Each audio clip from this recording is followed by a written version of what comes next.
Hello everyone, myself Professor Kishan GS, Assistant Professor, Department of Mechanical Engineering, Maharaj Institute of Technology, Mysore. Today we will be dealing with the subject Fluid Power System, that is 17 ME 72 for 7th semester Mechanical Engineering students. So we are going with the module 4 pertaining to the pneumatic system. So in this session we are going to study two important topics. One is sealing devices, another one is cylinder mountings. So these two are the auxiliary components that results in the actual functioning of pneumatic systems without any error. So the same content are being studied even in case of fluid power system in different module, but we have to again look upon the same content here with the perspective of pneumatic systems, because the working fluid here is compressed air. See, basically when we say pneumatic system, it is the derivation of the air which is naturally available in the atmosphere, and you are going to compress it, and based on the compressed air you are going to derive at the functionality of pneumatic system. So when you are compressing the air which is naturally available, and when you are processing it to a particular pressure, and then you are feeding that particular pressurized air into the pneumatic system, there may be chances of leakages. So the leakages are one of the prime areas wherein the fluid power system is to be targeted, because a minute error in the leakage leads to huge amount of disaster in the application that may even leads to the collapse of entire system. Okay, so basically sealing devices are those devices that are used to avoid the leakages that are being built based on the two conditions. See here, to prevent internal and external leakage. This is one of the major target of using the sealing devices. What do you mean by internal leakage and what do you mean by external leakage? See, internal leakage is the leakage that results due to the the design of the components during the manufacturing itself, or during the consideration of the actual performance design. Whereas when it comes to external leakage, it is due to the improper installation of components. So internal leakage can also account the operation in which the entire pneumatic system is being considered. Say for example, piston and piston rod which is reciprocating inside the linear actuator. So there may be wear and tear of piston, or there may be wear and tear of the cylinder body as such. Okay, so it may even go with the internal leakage. And the second most factor to the consideration of sealing devices goes with the preventing of dust and other particles entry into the pneumatic system. See, basically when we are targeting the pneumatic system, we do have a very conscious mindset in working on the usage of filters, because we are deriving the natural air available in the atmosphere and we are going to compress the same, and thereby you are going to use that particular compressed air. So here a minute amount of dust particle entry leads to huge amount of variation in the pressure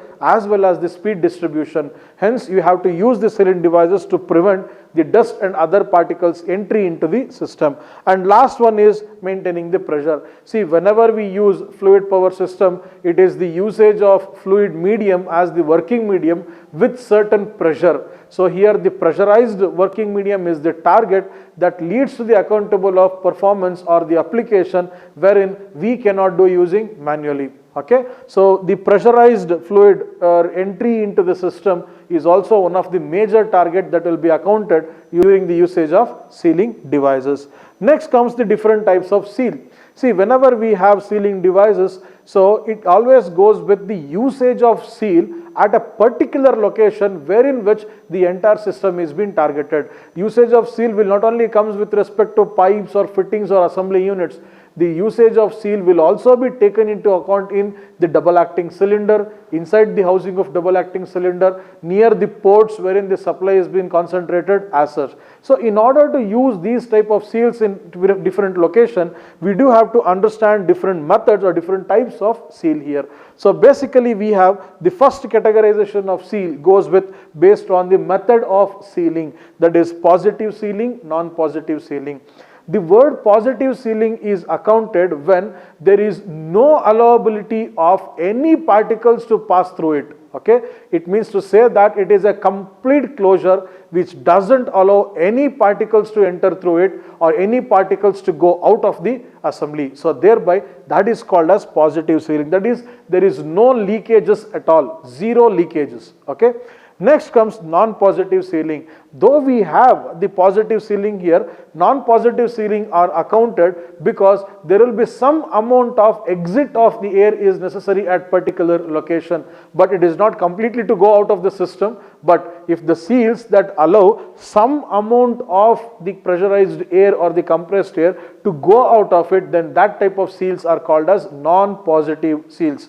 Okay, the usage of non-positive seals is very minimum because we are going to consider the non-positive seals almost at the exit of the entire pneumatic system, because there, while traveling or while exiting, there may be a chance of damage to the entire system as well. So we are going to opt for non-positive sealing at that particular location. Next comes the second category of types of seal, that is based on the relative motion. Whenever we have a sealing device installed in the system, and whenever we have any movement or any reciprocatory medium or any rotary motion, means to say that when we have the components of the system and when we have the sealing devices, if there results in any kind of relative motion between the seal as well as the moving part inside the assembly, then we are going to consider in under two categories. One is static seal, another one is dynamic seal. If there is no relative motion being transferred between seal and the component in the assembly, then it is said as static seal. If there is any minimum or any number of movement which are being accounted with the components and the sealing device, then we are going to consider it under dynamic seal. So static and dynamic based on the relative motion. Okay, next comes the major category, that is based on the geometry. So this is the one which is the core of different types of seal here. So this type of geometry of seals can fit into all the other four categories here, that is positive, non-positive, static, dynamic, whatever it is this is the category, and based on its functionality we are going to again group this the type of seals under different patterns here. So as the geometry itself suggests, O-ring seal, T-ring seal, U and V-ring seal, it is nothing but the cross section of the design of seal, that is the geometry that is categorized under types of seal. If you observe here, we have all the four categories mentioned. This is O-ring seal, which is categorized by the outer diameter as well as the inner diameter. That is, this is the cross section of the O-ring seal. So means to say that it do have the outer diameter and inner diameter specification when it comes to its application. Next comes T-ring seal. So here, as the name itself suggests ring, it is circular in its complete geometry. But when you take the cross section is what we are going to study. O is the cross section of one kind, T is the cross section of other type, U and V, it is nothing but the alphabet letters that are the cross sections that accounts for different types of geometry. But the name ring suggests it is circular. If you have observed the sealing devices for the pressure cookers, you will get it to know gaskets, we are going to call it as gaskets as such. Okay, it will be circular profile, overall profile is circular.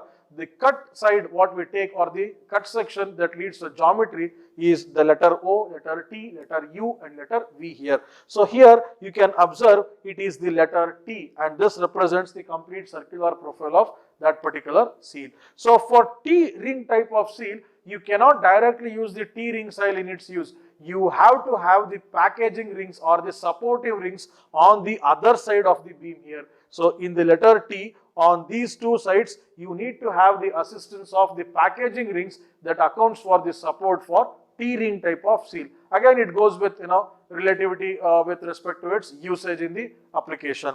Next comes the letter U. So this profile represents the alphabet U here, and similarly the alphabet V. The entire profile or circular profile structure, if it is cut, it looks like the letter U and letter V. And this is about the different types of seals here. So keep in mind, whatever it comes in the way of sealing devices or seals, it is as similar to the content what we have studied in hydraulics, and it is same as in the pneumatics. Okay. Now comes one more important topic, that is cylinder mounting.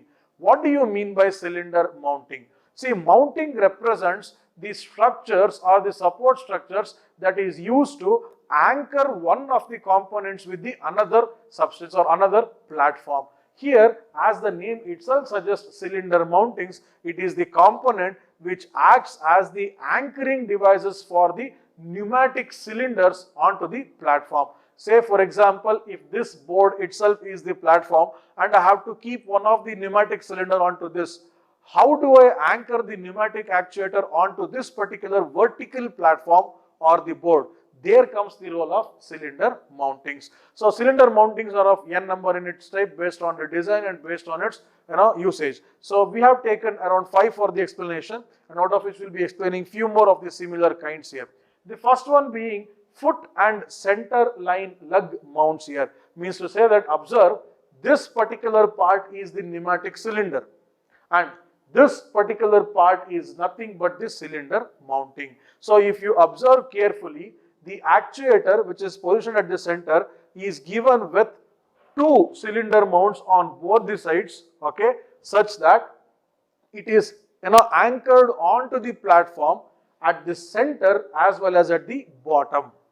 Okay, so it is center as well as at the bottom. Bottom is nothing but the foot or the bottom platform. So hence it is called as foot and center line lug mounts. Means to say that the entire flange what we take here consists of projection at the center and at the foot position or the bottom platform, so that it will be anchored at the bottom as well as at the center. So basically this type of arrangements will lead to the positioning of the actuator in the hanging condition. Say for example, if this is the condition, it will be anchored onto this particular platform. Okay, so if it is anchored onto platform like this, then definitely this will be hanging in its condition. Okay, but it will be firmly fixed.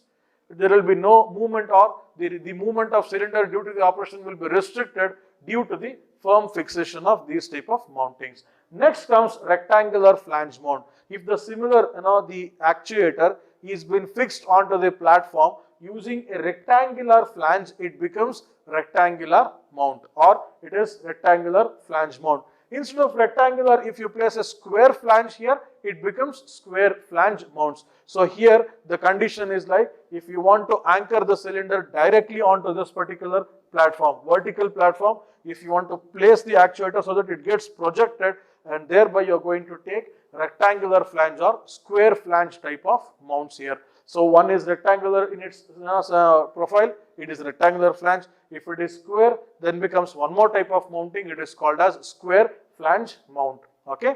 Next comes trunnion mounts. So trunnion mounts are something like, you have the actuator here and you have the flanges which consist of extended projections towards outside direction. Means to say that for this particular actuator, if you want to fix it onto a platform which is at the certain projection, say this is the reference now, so have an actuator here, and if you have trunnion mount, it is like something like this, one at this end, one at this end. So using these 2 points, you are going to anchor the cylinder onto the platform. Okay, so it may be something like onto the vertical or onto the horizontal condition, whatever it is, but the fixation is through the extended projections called as trunnion mounts here. So for this, if you have one more flange of the same kind which has the extended projection like this at the center of the actuator, then that becomes intermediate trunnion mount type of flanges here. Okay, that is one more type of mounting arrangement. Next comes the clevis mount. You might have observed this clevis mount in plenty of cases, whether it is the excavators like JCB, Caterpillar, Hitachi and all, they do have these type of clevis mounts here. So clevis mounts are such that you have the actuator, and if you want to consider that particular actuator with the actuation, wherein the actuation motion is angular. Okay, you can fix this angular, if you can fix the extended projection to this particular clevis mount along with the cylinder, and you can derive the angular movement of, okay, so if this is the case, so this angular movement can be achieved using the clevis mount here. Okay, next comes double rod end mount. Means to say that for the same actuator, if you have the system such that the flanges consist of two, if this is the, say for example, there is a cylinder here, I have two flanges. If for these two flanges, if I have rod on both the sides, that fixes the entire system for vertical structure which is available on both the sides. Okay, it has to be fixed for even this platform as well as on the right side platform. For both the platforms, if the actuator is to be fixed, we are going to take double rod end mounts, that is rod will be available on both the sides of the actuator. So this is how you are going to fix the cylinders onto a particular platform. There are some other examples along with these type of mounts. Say for example, flush end mounts, means to say that of the same kind, we will not be having these type of extra projections, but onto the bottom end we will be having holes, so that onto the bottom end you can fix using screw onto the bottom end of the flange. So that becomes one of the flush end mount type of cylinder mounting. So this is a few cases wherein we have to understand that there are certain devices that are considered for anchoring of the cylinder onto a substance or onto a platform for its functionality. And this is the session on sealing devices and the cylinder mountings. It looks similar to that of the hydraulics, but keep in mind the working fluid, the description of the actuators, or the speed at which operations is being considered here is basically due to the compressed air. The major difference between hydraulics and pneumatic goes with the usage of the components with respect to the speed. Okay, the amount of load which is extracted by fluid power system in case of hydraulics is lesser than compared to the pneumatics. You can have better operations at a faster rate in case of pneumatics, but the pressure applications, when it comes, it is low pressure applications in case of pneumatics, whereas it is high pressure applications in case of hydraulics. But the operating speed, if you take, since it is low pressure condition, the operating speed is more in case of pneumatics than in the hydraulics. So this is about sealing devices and the cylinder mountings for module 4 based on the pneumatics. Thank you.